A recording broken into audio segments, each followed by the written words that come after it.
Assalamualaikum warahmatullahi wabarakatuh. Perkenalkan, kami dari kelompok 2 mata kuliah Perencanaan dan Pengembangan Kurikulum yang beranggotakan Putri Tunggal Dewi, Ruli Aprilia, dan Wahyu Firmansyah. Di sini kami akan mempresentasikan hasil diskusi kelompok kami mengenai prinsip fleksibilitas. Nah, selanjutnya saya serahkan kepada teman saya untuk menjelaskan mengenai konseptual dari prinsip fleksibilitas. Jika kita berbicara mengenai prinsip fleksibilitas, dalam prinsip ini menekankan pada poin kebebasan atau dalam tanda kutip adanya keluasan. Berarti dalam prinsip ini tidak adanya keterbatasan atau batasan akan suatu hal. Jika kita kaitkan dalam proses pendidikan ataupun dalam proses pembelajaran, prinsip fleksibilitas dapat diterapkan oleh seorang pendidik kepada peserta didik dengan cara seorang pendidik memberikan suatu pilihan kepada peserta didik, membiarkan peserta didik untuk memilih suatu hal yang sesuai dengan kebutuhan dan karakteristiknya. Menurut Fitria tahun 2015 halaman 42-50, prinsip fleksibilitas itu menekankan pada pengalaman belajar peserta didik yang disesuaikan dengan kebutuhan masyarakat. Berarti dalam hal ini, prinsip fleksibilitas itu tidak hanya menekankan pada peserta didik saja, melainkan kita kaitkan juga dengan kebutuhan masyarakat, dengan kebutuhan zaman saat ini. Hal ini dikarenakan diharapkan dunia pendidikan itu mampu menjawab tantangan-tantangan dan harapan masyarakat gitu. Nah, seorang guru sebagai tombak dari dunia pendidikan, karena seorang gurulah yang berhadapan langsung dengan peserta didik, diharapkan seorang guru itu dapat menerapkan prinsip fleksibilitas ini dalam proses pembelajaran secara maksimal.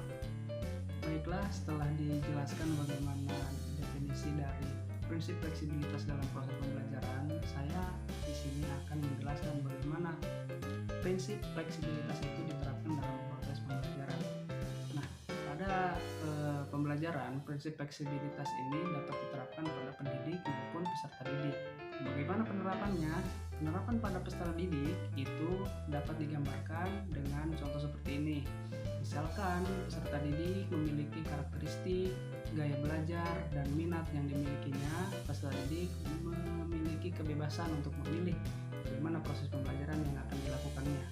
Sebaliknya atau selanjutnya oleh pendidik, bahwasannya pendidik dapat menentukan strategi, model, dan proses pembelajarannya sesuai dengan kebutuhan siswa, karakteristik dan minat belajar dan gaya belajarnya sesuai dengan bagaimana pemetaan pendidik terhadap peserta didik. Nah, pembahasan selanjutnya yaitu mengenai langkah atau prosedur dalam penerapan prinsip fleksibilitas. Langkah yang pertama yaitu lakukan analisis mengenai karakteristik peserta didik dan kondisi kelas. Langkah yang kedua yaitu setelah melakukan analisis, maka pendidik harus dengan sigap menentukan model dan metode pembelajaran yang efektif untuk digunakan. Studi kasus yang kelompok 2 angkat yaitu mengenai kisah dari seorang guru yang mengajar di MA Ar-Rahman yang merupakan salah satu anggota kelompok kami. Nah, dari kisah guru tersebut, ketika sebelum guru tersebut ini berangkat ke sekolah, maka guru tersebut sudah menyiapkan atau menyusun rencana pembelajaran.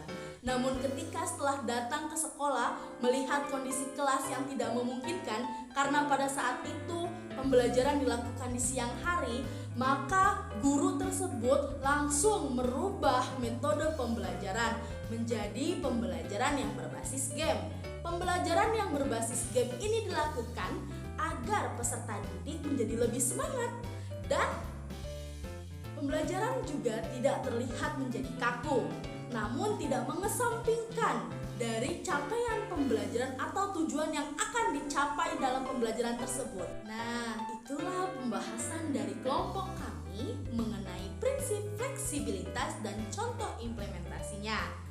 Selanjutnya, kami kembalikan kepada teman-teman jika ada yang ingin menanggapi atau ingin bertanya kepada kelompok kami persilahkan. Kurang lebihnya mohon maaf. Wassalamualaikum warahmatullahi wabarakatuh. Bye bye.